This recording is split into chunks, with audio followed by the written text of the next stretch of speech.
Avant de convaincre les autres, il faut d'abord se convaincre soi-même et être persuadé qu'on est une personne capable de faire de belles et grandes choses. Aujourd'hui, je reçois Julien Kress qui est coach en communication et on a parlé ensemble de quelle est l'importance de bien communiquer avec soi-même.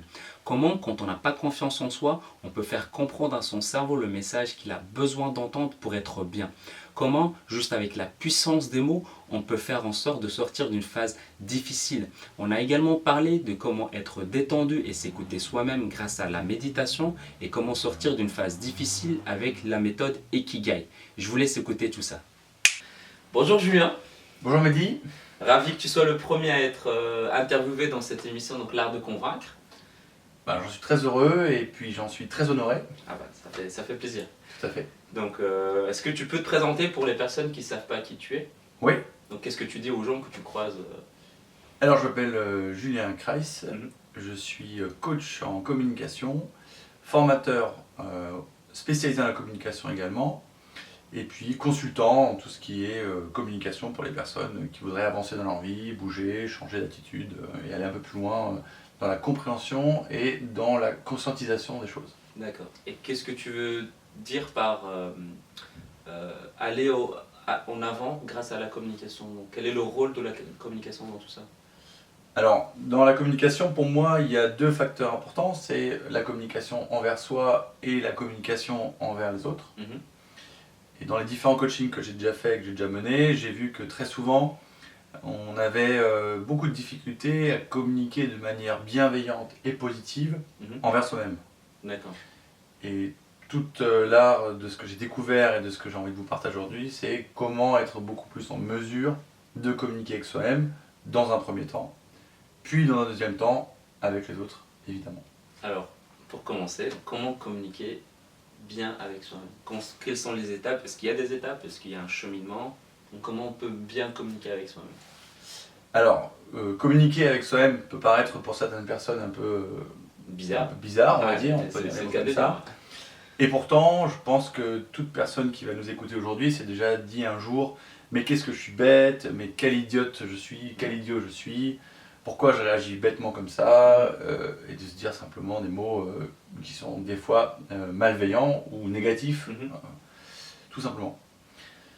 Donc ça va commencer par ces petits mots et par cette conscientisation, pardon, premier temps à conscientiser vraiment, Mhm. quand il m'arrive quelque chose, juste, ok, quelle est ma réaction, pourquoi je réagis ainsi, comment j'aurais pu réagir différemment, et en petites étapes, au fur et à mesure, on va se rendre compte que dans une journée, 10, 20, 30, 40, 50 fois, on est extrêmement violent, une communication extrêmement violente envers soi-même. Ouais.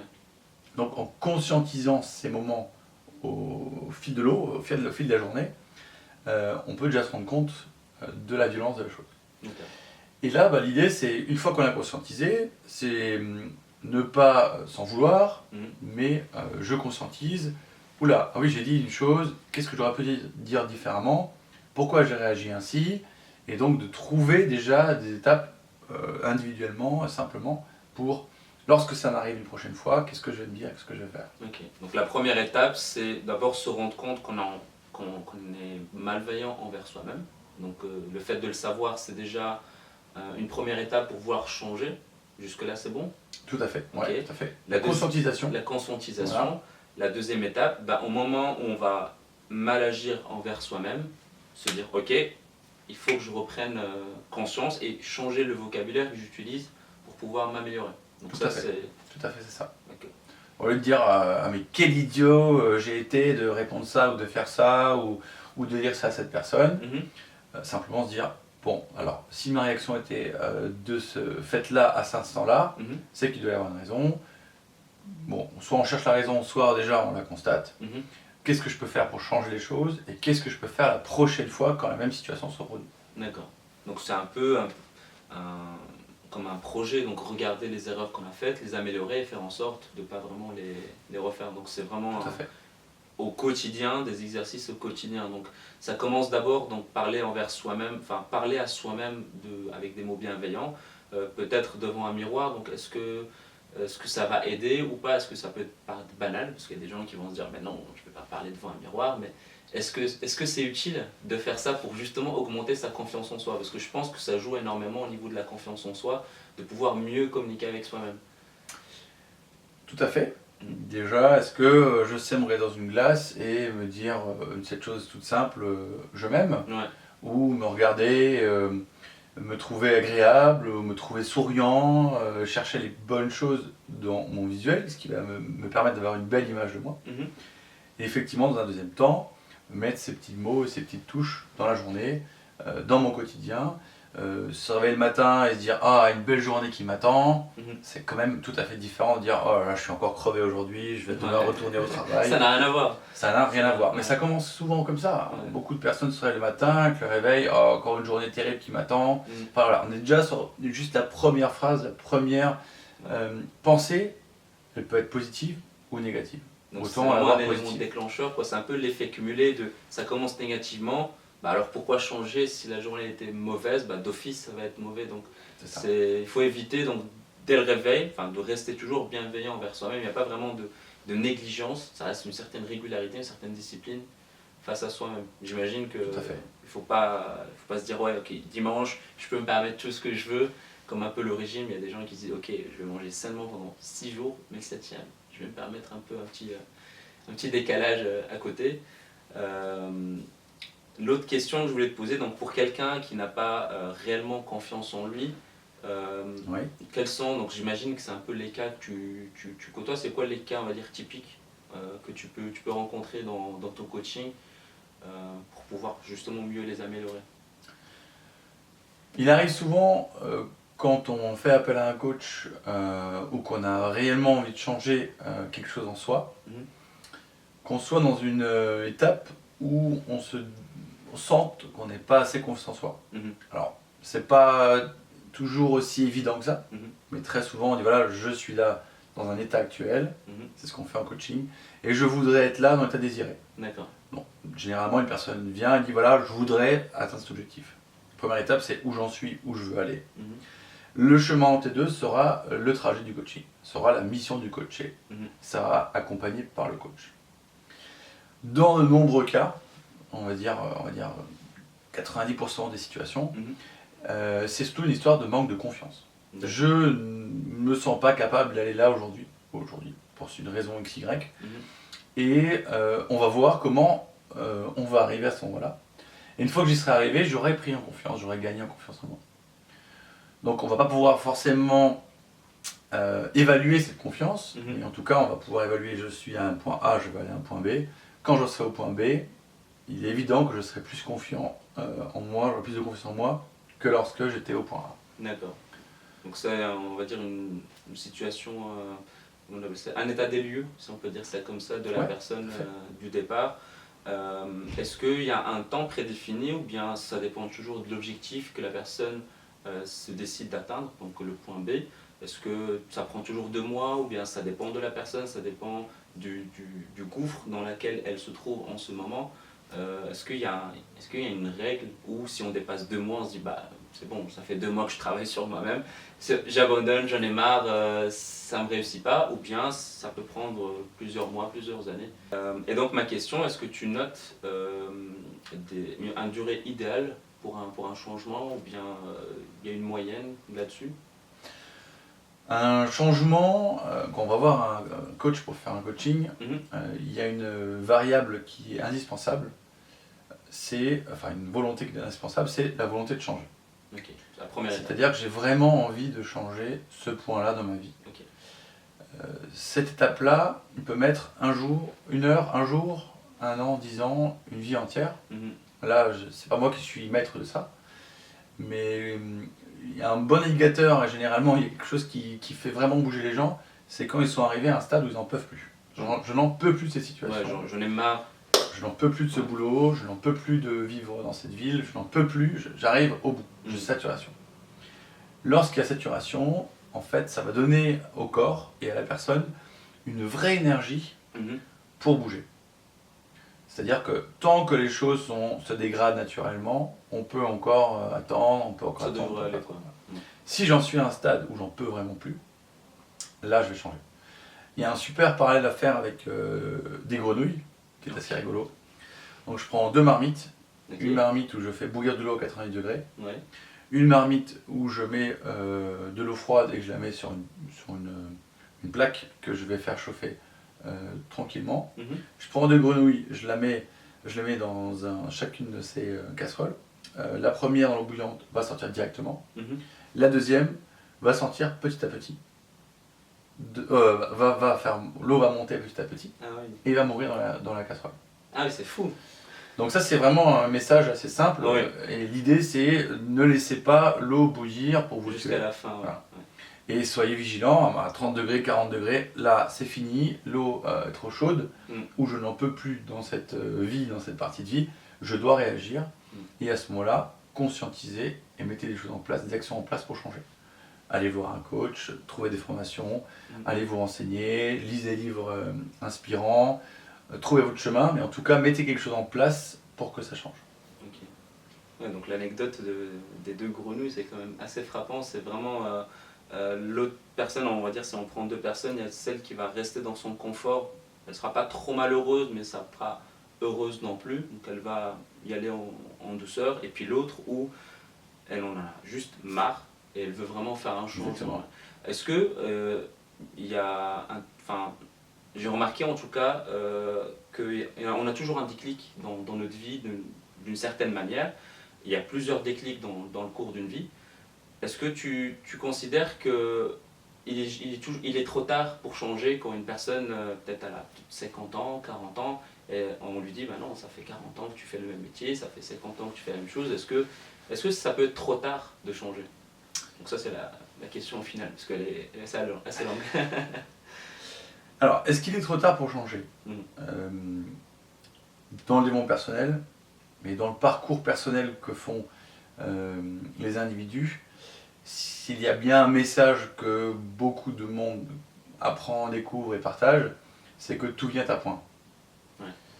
Et quand je dis tout vient à point, c'est que ce soit en cumulant des relations qui ne fonctionnent pas, en cumulant des emplois qui ne fonctionnent pas, en cumulant des expériences identiques ou proches qui ne fonctionnent pas. Certains, au bout d'une expérience, se disent « Oula, il y a quelque chose qui ne va pas, je change ». D'autres ont besoin de 2, 3 ou 4 expériences. D'autres ont besoin de 10 ans, peut-être 20 ans pour comprendre. Mais en tout cas, à un moment, on dit « Maintenant, ça suffit et je vais changer ». Et dans ce que je vois et dans ma perception, il n'y a jamais de moment idéal pour changer. C'est le moment qui est, c'est maintenant. Enfin, c'est là, j'en peux plus, je change. Qu'on ait 10 ans, 20 ans, 50 ans, c'est pas important. La différence avec une personne qui a 20 ans, c'est qu'elle est encore un peu comme cette grenouille fraîche, entre guillemets, qui arrive dans l'eau bouillante, qui se dit non mais là je peux pas rester, je sors. Okay. Si j'ai fait 10 ans ou 20 ans dans la même situation, je laisse la situation se dégrader au fur et à mesure. Et ça va être plus compliqué de sortir, en fait, de trouver l'énergie. Okay. Et comme tu dis, voilà, si ça fait 30 ans que j'ai la même situation, ou 20 ans que j'ai la même situation que je traîne, à la fois ça donne des déclics, mais à la fois c'est aussi plus difficile de sortir de là. D'accord. Donc là, il y a une personne qui est très inspirante là-dessus, qui s'appelle Joe Dispenza, qui parle de toute l'importance de la méditation et de la reconnexion à la conscience pour sortir petit à petit justement de ces habitudes qui nous empoisonnent au quotidien. D'accord, ok. Et donc pour justement sortir des habitudes, pour avoir l'envie de changer, tout revient à la communication envers soi-même. Alors c'est sûr que si le terrain dans lequel on est déjà un terrain miné avec des choses négatives au quotidien et non mais j'y arriverai jamais, ou je changerai jamais, ou c'est pas fait pour moi, ou c'est trop compliqué, on augmente sacrément le niveau de difficulté pour changer. Si au contraire je fais déjà un chemin de conscientisation et un chemin où je vais être de plus en plus positif dans mon quotidien, ça va vraiment permettre de créer un environnement plus simple pour changer. Okay. La clé étant un moment de vraiment déconnecter son mental et de se déconnecter soi pour aller accéder à des choses beaucoup plus en méditation, à des choses beaucoup plus élevées, on va dire, pour changer. Okay. Donc tu me parles de méditation. Oui. En fait, en quoi la méditation peut nous aider à mieux communiquer avec nous-mêmes? La méditation est un excellent levier parce que quand je communique mal avec moi-même, très souvent, on a ce qu'on appelle la rat race, la petite roue dans la tête, un mental qui prend beaucoup trop de place, à qui on a laissé beaucoup trop de place. Et ce mental a pour principe généralement de nous faire aller plutôt vers le bas. C'est rarement un mental qui nous fait évoluer. Okay. Donc pour beaucoup de personnes qui se parlent de manière très négative ou très malveillante au quotidien, souvent on va associer ça à un mental omniprésent. La méditation a un intérêt énorme, c'est que je vais pouvoir libérer mon processeur central, mon ordinateur, mon unité centrale, des applications qui tournent. Parce que au fur et à mesure, vous avez plein d'applications qui tournent et ça devient un enfer pour toutes les personnes qui se couchent et qui ont du mal à s'endormir le soir. Typiquement, c'est voilà, je me ferme les yeux et là je vais penser oui, là il faut que je fasse ça demain, il faut que je renvoie un devis à cette personne, il faut que j'appelle un tel, il faut que je gère mes vacances. Voilà, il y a trop de choses qui sont dans la tête. Donc c'est un peu les boucles ouvertes quoi. C'est un peu les boucles ouvertes. Avec le principe de la méditation, on va pouvoir libérer tranquillement et fermer les programmes, s'organiser, mettre les choses sur un papier et libérer le cerveau, libérer mon mental de toutes ces choses-là. Donc c'est un vrai levier pour apaiser mon mental. Si j'apaise mon mental, et ben tout d'un coup je ne vais plus être cette personne débordée qui n'arrive pas à suivre son agenda, mais je vais progressivement être une personne plus organisée, une personne qui a plus de sérénité, une personne qui a plus de capacité à s'organiser. Et ça, au fur et à mesure, ça va te permettre d'être beaucoup plus libre avec toi-même. D'accord. Et puis se dire, ah bah super, j'ai résolu le problème, ah bah très bien, j'ai bien joué, ah bah là j'ai répondu à ce mec, je suis content. Ça va développer aussi de la confiance en soi. Tout à fait. Donc là, ça va vraiment être un appui considérable pour arriver à être beaucoup plus confiant. Et donc à être beaucoup plus bienveillant envers soi-même. D'accord. Et c'est quoi, on va dire, en tout cas, la fausse idée, c'est de faire de la méditation, c'est ne penser à rien, ce qui est compliqué, ce qui est impossible, entre guillemets. Donc, c'est quoi pour toi faire de la méditation? C'est quoi, on va dire, si quelqu'un il regarde cette vidéo, il met pause, il se dit ok, je me lance, je veux faire de la méditation, je veux apprendre à faire de la méditation. Donc, je sais qu'il y a des applications qui sont disponibles du style Petit Bambou, je sais que c'est disponible en français. Ouais. Ou bien Headspace pour ceux qui aiment bien, qui parlent en anglais, donc ça peut être utile.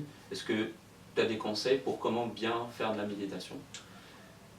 Alors, la méditation, c'est quelque chose qui est aujourd'hui un sujet chaud et dont tout le monde parle. Et j'ai beaucoup de mes coachés qui viennent en me disant non mais moi la méditation j'ai essayé, c'est pas pour moi, j'arrive pas.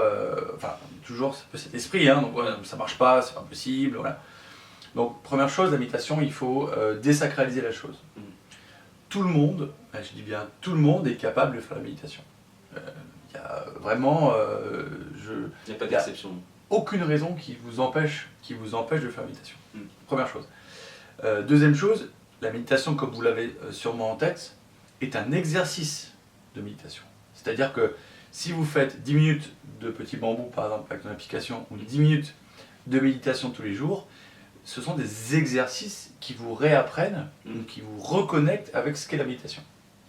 Une fois qu'on a passé le cap, alors je ne vais pas donner de date ou d'heure, mais je vais donner mon estimation de mon expérience, qui a été de méditer la première fois 20 minutes, puis 20 minutes.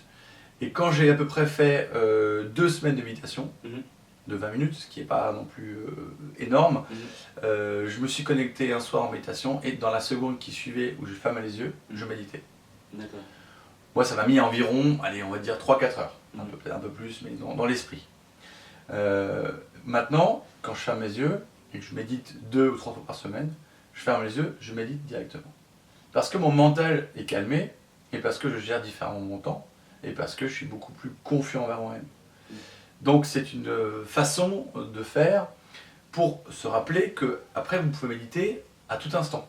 Vous avez 5 minutes dans le métro, vous êtes en voiture, vous roulez tranquillement sur l'autoroute, vous reposez votre corps, vos réflexes sont là, mais on est dans une petite méditation. On fait un sport, on est dans une méditation. On se couche sur un lit, là c'est un exercice que je vous conseille fortement si vous vous couchez le soir, vous n'arrivez pas à dormir. Mettez-vous dans une méditation. Si vous vous réveillez en pleine nuit, mettez-vous dans un jeu de méditation. Ce sont des cadeaux que vous faites en termes d'horaire ou de disponibilité pour faire une méditation. Si vous faites une méditation en vous disant « je ne dors pas dans mon lit parce que je médite », je vous garantis que vous allez vous endormir à chaque fois. Donc ce sont des moments très importants. Et puis après un deuxième temps, vous allez voir que les instants de méditation sont quasi toute la journée. On a toujours un petit 5 minutes par-ci, un petit 10 minutes par-là. Plutôt que de prendre votre téléphone et de regarder vos derniers réseaux sociaux, installez-vous dans une chaise, fermez les yeux, détendez vos épaules et en quelques secondes, on fait une méditation qui va vraiment faire beaucoup de bien. Ensuite, pour vraiment aller plus loin dans la méditation, alors les applications c'est très bien, les pages YouTube ou les vidéos guidées YouTube, notamment des vidéos mindfulness, donc vidéos en pleine conscience, et des vidéos guidées où quelqu'un ou une voix parle et vous permet de vous concentrer sur votre respiration, sur l'air qui rentre dans votre corps, sur les poumons qui se gonflent, sur les parties de votre visage, enfin il y a plein de choses sur lesquelles on peut se concentrer. Le principe, je le rappelle, ce sont des exercices de méditation. D'accord ? Ces exercices vous permettent de vous déconnecter de votre mental, d'être plus serein et donc, dans un deuxième temps, d'être beaucoup plus positif envers vous-même. Et donc la positivité revient à avoir plus confiance en soi. Tout à fait. Donc la boucle est bouclée. Tout à fait. L'exercice d'être beaucoup plus serein nous amène à être évidemment beaucoup plus confiant en soi et d'être plus posé, d'avoir... Si vous libérez votre mental, vous êtes beaucoup plus en mesure d'aborder des sujets compliqués. Voilà, prenez un PC, ouvrez 10 applications, m'en ouvrez une 11e, ben, ça va pas être aussi fluide que si on en a juste une qui est ouverte ou deux qui sont ouvertes. Et qui fonctionnent à 100%. Et qui fonctionnent à 100%. En parlant donc de méditation, donc à propos de la communication, est-ce que tu as une histoire d'un coaché qui a eu un problème que grâce à la communication, grâce au coaching que tu lui as fait, qu'est-ce que ça a donné? Est-ce que tu as quelque chose à nous partager?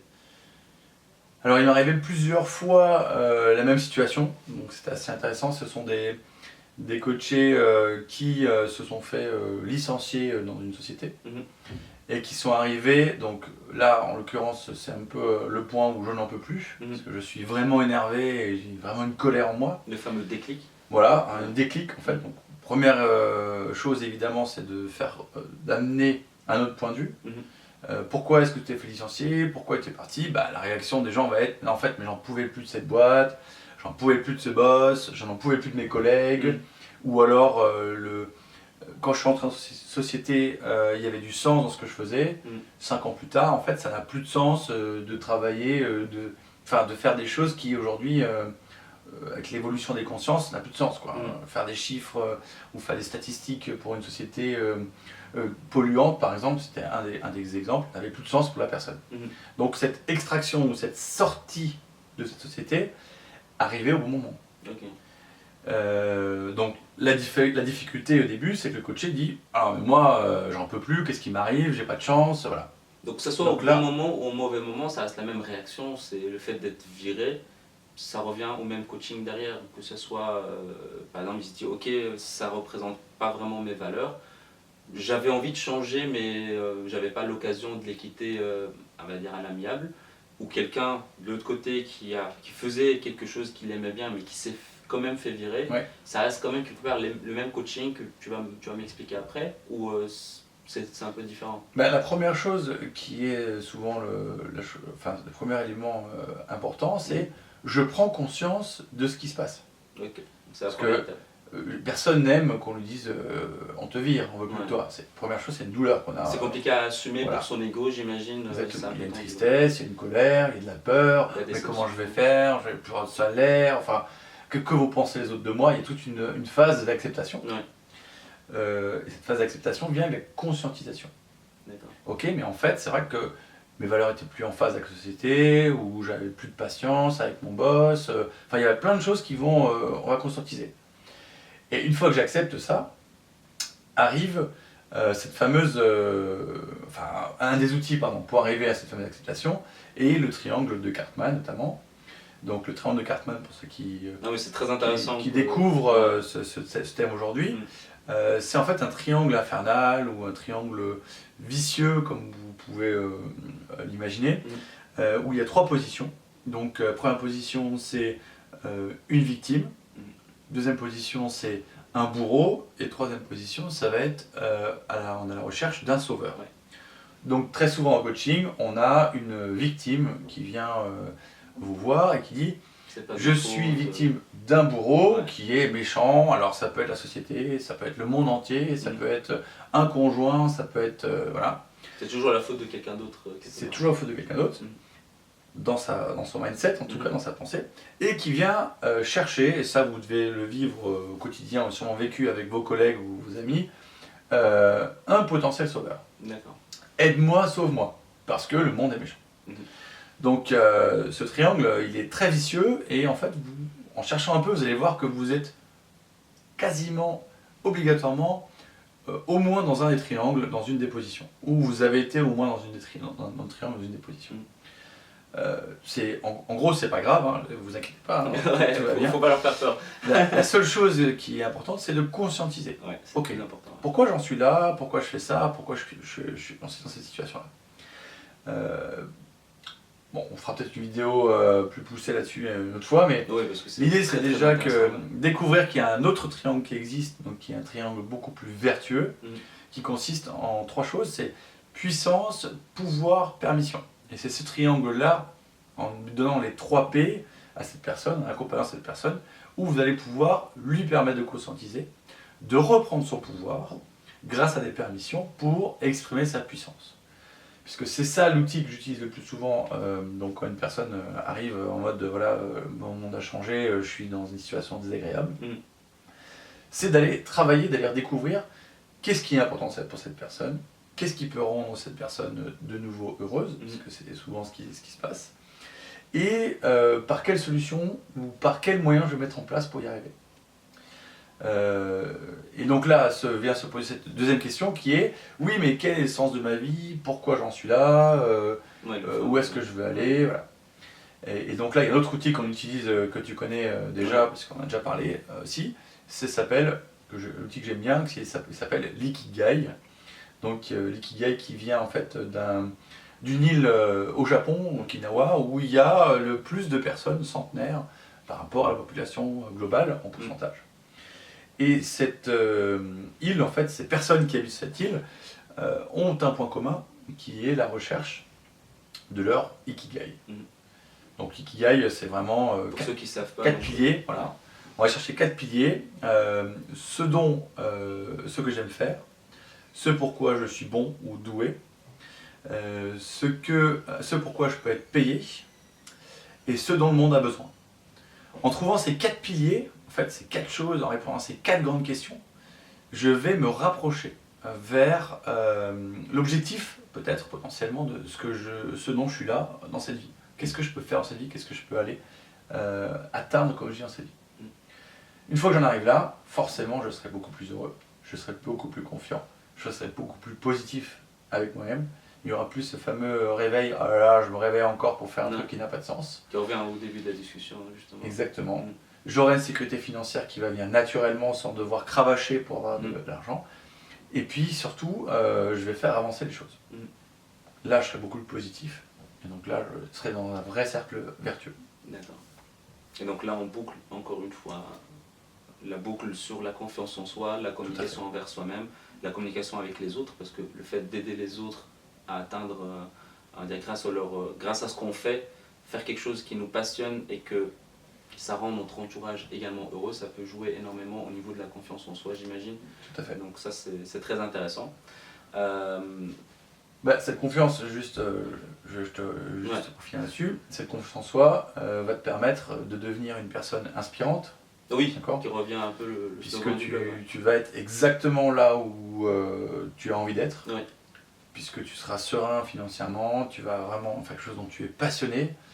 Il y a un exemple d'une personne très intéressante sur l'ikigai qui est un joaillier qui fabrique des bijoux magnifiques, Mhm. qui met le temps qu'il veut mettre pour le bijou, qui vend ses bijoux 2, 3, 4, 5 millions. Mais pour lui, quand on lui demande où est-ce qu'il part en vacances, il ne comprend même pas la question, parce qu'il dit à quoi servent les vacances. Ouais. Pour nous, ça nous paraît complètement hallucinant, puisque on a cette fonction de travail trépalium, donc torture, hein, je vous rappelle le mot travail, et en face, on met des vacances pour se libérer de cette pression. Mhm. Et le premier jour où on rentre de vacances, on est plombé de nouveau par cette charge incroyable. Pour les personnes qui ont découvert leur ikigai ou qui vont vers leur ikigai, alors ne cache pas qu'Ikigai, c'est pas forcément le premier jour on le découvre, mais on va dans la direction, en tout cas, on se rapproche. Aller en vacances n'a plus de sens. Puisque je fais ce que j'ai le plus envie de faire au quotidien, je suis rémunéré pour ça, je suis doué pour ça, et en plus, le monde en a besoin. Donc, Ce qui fait que ça fait une globalité parfaite, qui fait que ce monsieur se lève tous les matins à 4h du matin pour faire ses bijoux, et est fabuleusement heureux dans son quotidien. Voilà, donc ça nous a amené à être beaucoup plus confiants, évidemment, et à aller dans un cercle vertueux, et en tout cas, dans un deuxième temps, aller emmener les personnes qui sont autour de nous, puisqu'on va se dire, voilà, comme cette personne, elle est je la connais, inspirante. ouais, mais c'est passionnant ce qu'il fait, il n'a pas besoin de vacances, il est richissime, mais il le fait d'une manière naturelle. Ouais. C'est pas un objectif précis pour l'argent ou pour autre chose, donc c'est vraiment le fait. Tout à fait. Ouais, c'est ça qui fait plaisir. Et qui rejoint justement, comme tu l'as dit maintenant, le fait d'inspirer les autres, bah, ça les ramène eux aussi à se remettre un peu en question, à vouloir changer. Donc ça revient toujours à devenir quelque part un leader, si on peut dire ça comme ça. Et en parlant justement de leader, c'est quoi d'après toi le super pouvoir qu'un leader a besoin de quelqu'un pour devenir quelqu'un d'inspirant? C'est quoi le super pouvoir à avoir? Est-ce que tu me demanderais le super pouvoir pour avoir l'art de convaincre? Exactement. Alors, c'est une question que j'aime poser parce que je trouve que ça dépend toujours des personnes, et donc avoir un avis de différentes personnes, bah, on aura un certain point de vue qui peut vraiment être intéressant. Convaincre quelqu'un ou aller changer quelqu'un est quelque chose qui est extrêmement complexe. Pour se rendre compte de ça, vous allez voir que ne serait-ce que de changer soi-même sur un sujet est déjà extrêmement complexe. Et pourtant, j'ai ma perception, je vois les choses, je suis en mesure de voir comment j'évolue, dans quelles sont mes peurs, quelles sont mes croyances. Ça, on peut à peu près l'identifier. Et encore, c'est compliqué de changer. Donc là, ce que moi j'ai découvert et ce que moi je fais personnellement, c'est au lieu de me dire je vais changer l'autre, donc j'ai fait un cursus de coach, et quand on fait le cursus de coach, on va se rendre compte qu'on va amener l'autre à se poser des questions pour le faire trouver lui-même une solution, et c'est en trouvant ses propres solutions qu'il va avoir beaucoup plus de chances de les appliquer et de changer. D'accord ? Donc si on revient à ce super pouvoir pour convaincre l'autre, pour moi, le vrai super pouvoir, c'est de se connaître soi, de grandir soi-même, de prendre confiance soi-même, et de devenir, ce qu'on a dit avant, inspirant. Et en étant inspirant, on va avoir des gens qui vont se dire « Ah ouais, mais lui, il a réussi, comment il a fait, je vais faire pareil ». Et naturellement, les gens vont eux-mêmes changer, mais c'est eux qui vont avoir l'énergie pour changer. Donc le super pouvoir, c'est d'être inspirant finalement. Et en étant inspirant, les autres vont aller vers leur chemin. Moi, je dis toujours vers leur chemin. C'est juste, tu donnes de l'énergie en fait à ces personnes-là. Parce que si tu leur donnes un chemin, ils vont essayer de suivre, c'est pas forcément le chemin qu'ils vont arriver à faire. Mais si tu leur donnes de l'énergie pour aller au bout de leur projet, à ce moment-là, ils vont avoir confiance en eux et ils vont vraiment avancer dans leur environnement. Dans leur chemin qu'ils veulent. Exactement.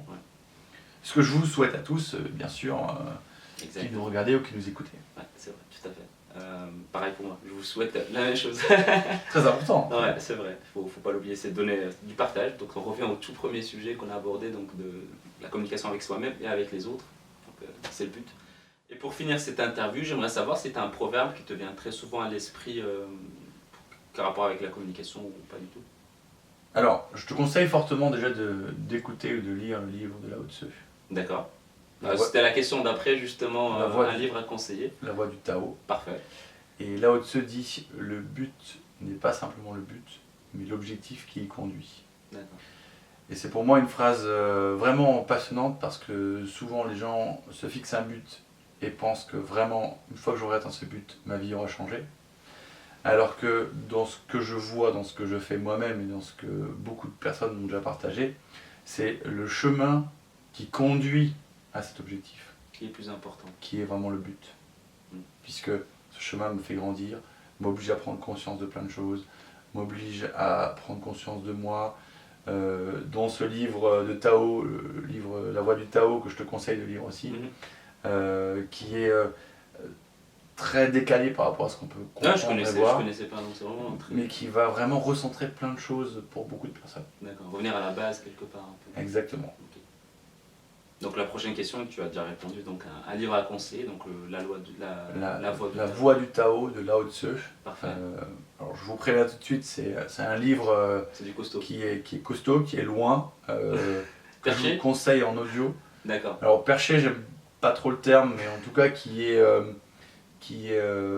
sort un peu des sentiers battus de ce qu'on connaît. ok, Qui est un livre aussi sur lequel vous pouvez faire de la méditation, même ne serait-ce que des passages, ah, oui. qui permet de se recentrer, qui va vous faire sourire sur certains points, qui remet pas mal de choses, beaucoup de choses en place, on va dire. D'accord, Et puis qui n'est pas très long, puisqu'un audiobook c'est 1h30, donc ça s'écoute bien, par petits bouts, puisque ça peut être soporifique quand même à un certain ok, moment. d'accord, ok. Mais une aventure en soi, D'où le proverbe.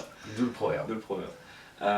Julien, donc merci pour cette interview. Donc Je te pour remercie. finir, j'aimerais savoir où on peut te trouver. Donc s'il y a des gens intéressés par être coachés par toi, voudraient avoir des questions, est-ce que on peut trouver des réseaux sociaux? Alors, vous pouvez me trouver déjà sur ma page LinkedIn, Mhm. sous Julien Kreis. Je mettrai toutes les descriptions en bas de la vidéo, donc livres, tout ça. Vous pouvez également me trouver sur mon site internet pandorastarcoaching.com, Mhm. où là j'ai une explication de mon coaching et de ma philosophie et de comment j'accompagne mes coachés. Mhm.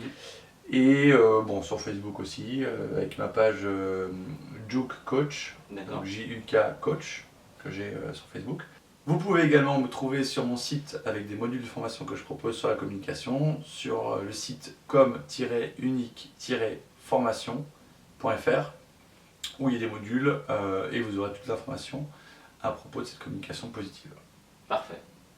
Et très bien. Merci pour cette interview. Merci Mehdi, À la prochaine. avec grand plaisir. Parfait.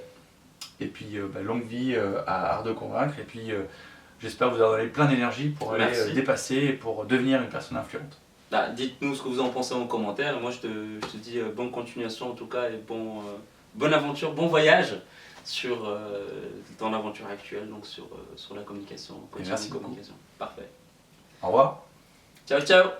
Merci d'avoir regardé cette interview jusqu'au bout. Cliquez ici pour vous abonner pour ne rien rater. Et si vous êtes commercial et vous cherchez une méthode qui vous aide à vendre plus, je vous offre mon guide qui détaille tout le processus de vente que vous pouvez télécharger en cliquant juste en bas. Sur ce, je vous dis à la semaine prochaine.